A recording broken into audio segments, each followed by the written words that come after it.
अऊज़ु बिल्लाहि मिनश्शैतानिर्रजीम बिस्मिल्लाहिर्रहमानिर्रहीम।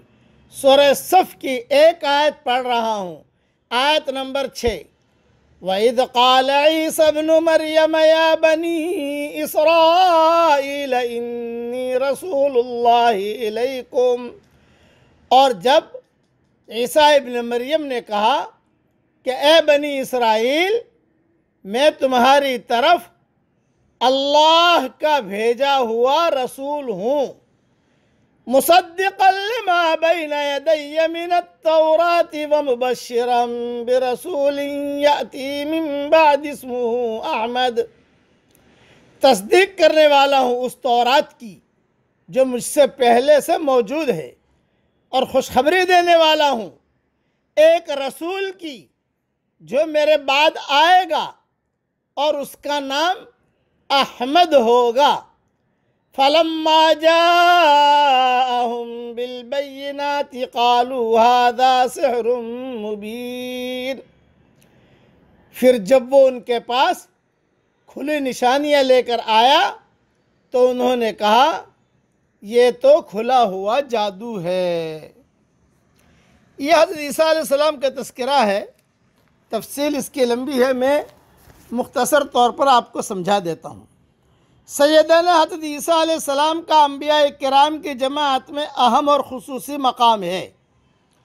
आप बनी इसराइल के आखिरी नबी हैं, यानी बनी इसराइल में अंबिया की आमद का सिलसिला आप पर ख़त्म हो गया। इस खुसूसियत के अलावा आपकी और भी बहुत सी खुसूसियात हैं। आपके और हज़रत मोहम्मद सल्लल्लाहु अलैहि वसल्लम के दरमियान और कोई नबी नहीं आया। आपके 571 साल बाद हमारे नबी हज़रत मोहम्मद सल्लल्लाहु अलैहि वसल्लम की विलादत पाक हुई। हुज़ूर सल्लल्लाहु अलैहि वसल्लम ने खुद फरमाया, दावत अबी इब्राहीम व बुशरा ईसा, कि मैं अपने बाप इब्राहीम अलैहिस्सलाम की दुआ और ईसा अलैहिस्सलाम की बशारत का मज़हर हूँ। अल्लाह ताला ने आपको अपनी कुदरत से आदम अलैहिस्सलाम की तरह बग़ैर बाप के पैदा फरमाया। इसीलिए कुरान में फरमाया, इन्ना मसल ईसा इंदल्लाहि कमसल आदम।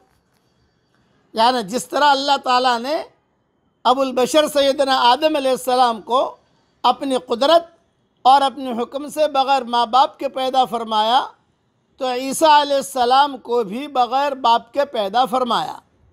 जिस ज़माने में हज़रत ईसा अलैहिस्सलाम पैदा हुए उस ज़माने में हुक्मा और अतिब्बा का बड़ा ज़ोर था। बड़े बड़े पेचीदा अमराज वाले मरीज़ उन हुक्मा से इलाज कराकर शिफायाब हो जाया करते थे। उन लोगों को अपने फ़न पर इतना नाज था कि सब कहते थे कि हम जैसा कोई डॉक्टर नहीं, हम जैसा कोई हकीम नहीं। अल्लाह ताला ने हज़रत ईसा अलैहिस्सलाम को ऐसे मोजज़े अता फरमाए कि अंधा जो होता था वो ठीक हो जाता था, कोढ़ी जो होता था वो भी ठीक हो जाता था, सफ़ेद दाग की बीमारी होती थी या कोई बीमार होता था हाथ फेर लेते थे वो ठीक हो जाता था, अंधा होता था बस जाकर हाथ फेर लेते थे कुछ वो ठीक हो जाता था। तो इस अमराज क्या वजह से, यानी ये बीमारियों का इलाज होता था, तो ये बीमारियों के इलाज की वजह से सारे अतिब्बा परेशान थे कि वे कैसा आदमी है। इन मोजज़ात को देखकर भी बहुत कम लोग हज़रत ईसा अलैहिस्सलाम पर ईमान लाए। उनके अलावा अक्सर बनी इसराइल आपके मुखालिफ बल्कि आपके जान के दुश्मन हो गए। जिस घर में आप अपने हवारियों के साथ बैठे हुए थे, मुखालिफिन ने उस घर का मुहासरा कर लिया। अगर इनके बस की बात होती तो आपको कत्ल कर देते, लेकिन अल्लाह ताला ने आपको अपने फरिश्तों के ज़रिए ज़िंदा सलामत आसमान पर उठवा लिया और आपके मुशाबे एक आदमी को पकड़कर सूली चढ़ा दिया और धोखे में ये समझे कि हमने जिसको सूली चढ़ाया है वही ईसा थे। कुरान करीम में अल्लाह ताला ने मुखालिफिन के इस ख्याल को गलत करार दिया और फरमाया कि हमारे बंदे ईसा अलैहिस्सलाम को न तो कत्ल किया न वो सूली पर चढ़ाए गए, बल्कि हमने उनको अपने पास बुला लिया। इसलिए अहले इस्लाम का ये अक़ीदा है कि हज़रत ईसा अलैहिस्सलाम ज़िंदा है और क़यामत के करीब आप दुनिया में तशरीफ़ लाकर सलीब को तोड़ देंगे, खिंजीर यानी सूअर को कत्ल करेंगे और दज्जाल को कत्ल करेंगे। आपके दुनिया में तशरीफ़ लाने के बाद तमाम मज़ाहिब ख़त्म हो जाएंगे, सिर्फ इस्लाम ही बाकी रहेगा। हर तरफ फराखी फारिगुल बाली का दौरा होगा, खूब मज़े होंगे, हर तरफ जो है बरकतें होंगी। आप दुनिया में दोबारा तशरीफ़ लाने के बाद निकाह करेंगे और निकाह के बाद औलाद भी होगी। कौन सी लड़की से कौन से ख़ानदान में निकाह करेंगे, कितनी औलाद होगी, ये मेरी रियाज़ तफसीर में देख लेना इंशाअल्लाह।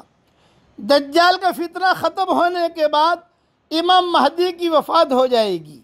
ईसा अलैहिस्सलाम नमाज जनाजा पढ़ाएंगे और मूसा मुसलमानों के साथ मिलकर दफन कर देंगे। इमाम महदी की वफ़ात के बाद उम्र खिलाफत आप संभाल लेंगे और शरीयत मोहम्मदी के मुवाफ़िक़ उम्र खिलाफत अंजाम देंगे। 40 साल तक आपकी मुद्दत खिलाफत होगी। फिर वफ़ात पाकर हज़रत मोहम्मद सल्लल्लाहु अलैहि वसल्लम के पहलू में दफन होंगे। इन बयान करदा खुसूसियात के अलावा आपकी ज़िंदगी में मंदरजे झैल वाक़यात भी बहुत अहमियत रखते हैं। नंबर 1, बग़ैर बाप के खुदा की कुदरत और उसके हुक्म से आपकी पैदाइश। नंबर 2, आपको फरिश्तों के ज़रिए आसमान पर ज़िंदा उठवा लिया जाना। नंबर 3, आपका अब तक ज़िंदा रहना, अब भी ज़िंदा है आसमानों पर। नंबर 4, क़यामत के करीब आपका फिर दुनिया में तशरीफ़ लाकर दज्जाल को कत्ल करना। नंबर 5, फिर 40 साल शरीयत मोहम्मदी के मुवाफ़िक़ उम्र खिलाफत अंजाम देना। नंबर 6, उसके बाद वफ़ात पाकर हज़रत मोहम्मद सल्लल्लाहु अलैहि वसल्लम के पास रोज़ा अक़दस में दफन होना। नंबर 7, आपकी वफ़ात के बाद बददीनी बढ़नी शुरू हो जाएगी कि इल्म कम हो जाएगा। नंबर 8, उसी दौरान एक ज़बरदस्त धुआं दुनिया को अपने लपेट में ले लेगा। ये धुआं 40 दिन तक छाया रहेगा। नंबर 9, उसके बाद 10 ज़िलहज्जा का दिन गुजरने के बाद रात इतनी लंबी हो जाएगी कि दिन निकलने का नाम न लेगा, जिसकी वजह से लोग तंग आ जाएंगे। नंबर 10, उसके बाद मामूली रोशनी के साथ सूरज मगरिब की तरफ से तुलू होगा। नंबर 11, और तौबा का दरवाज़ा हमेशा के लिए बंद हो जाएगा। यह मैंने मुख्तसर समझा दिया। तफसील और तफसीर इंशाअल्लाह मेरी रियाज़ तफसीर में हवालों के साथ देख लेना। अब पढ़ लो मेरे साथ। ला इलाहा इल्लल्लाहु वहदह अंजज़ वअदह व नसर अब्दह व हज़मल अहज़ाब वहदह।